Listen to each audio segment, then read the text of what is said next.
বিবাহ বহির্ভূত সম্পর্কটাকে আমি অবশ্যই সাপোর্ট করি না। যখনই হচ্ছে কারো না কারোর মধ্যে সমস্যা বা থাকতে চাচ্ছে না, তখনই হচ্ছে দেখা যায় যে মেয়ে ধর্ষণের মামলা দিয়ে দিচ্ছে, ছেলে যে কোনো একটা কিছু করে ফেলতেছে। পরকীয়া আসলে মেন্টালিটির উপর ডিপেন্ড করে। এটা হচ্ছে ছেলেরাও করতে পারে, এটা মেয়েরাও করতে পারে। মেয়েদের চাহিদা যতটুকু দরকার ততটুকু হওয়া উচিত, এর থেকে বেশিও না, এর থেকে কমও না।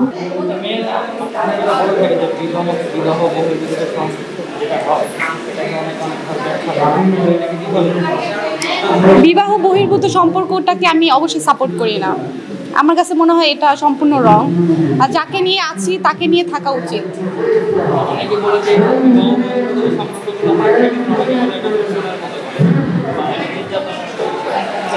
এটা আসলে যতদিন পর্যন্ত দুজনের মতামত অনুযায়ী চলতে থাকে ততদিন পর্যন্ত ভালো থাকে। যখনই হচ্ছে কারো না কারোর মধ্যে সমস্যা বা থাকতে চাচ্ছে না, তখনই হচ্ছে দেখা যায় যে মেয়ে ধর্ষণের মামলা দিয়ে দিচ্ছে, ছেলে যে কোনো একটা কিছু করে ফেলতেছে, এইভাবেই চলতেছে।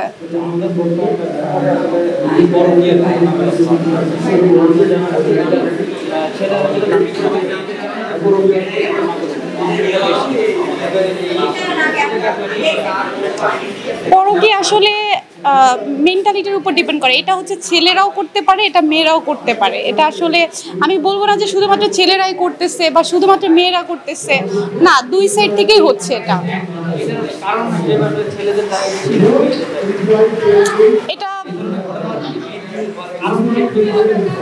এই ধরনের ঘটনা বৃদ্ধি হওয়ার কারণ হচ্ছে গিয়ে আমরা একজনকে নিয়ে স্যাটিসফাই থাকতে পারি না। যে হচ্ছে আমাদের কাছে মনে হয়, আচ্ছা ঠিক আছে, আমরা আরেকটু এক্সপ্লোর করি, হয়তো বা এ বেটার না, আমার ও পার্টনারের থেকে ও বেটার, বা হচ্ছে অনেক সময় আমরা পার্টনারের কাছ থেকে বিভিন্ন ধরনের ল্যাগিংস দেখতে পারি। That's why.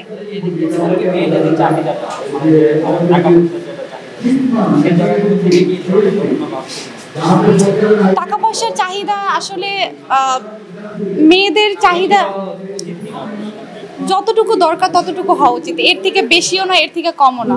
আমার মনে হয় যখন একটা ছেলে বা একটা মেয়ে বৈবাহিক সম্পর্কে যায়, তখন তো তারা জেনে বুঝেই যাচ্ছে যে আচ্ছা ঠিক আছে, তার ক্যাপাবিলিটি কতটুকু, সে কতটুকু ইনকাম করতেছে বা সে কতটুকু করতে পারবে তার জন্য, তারপরেই তো একটা সম্পর্কে যায়।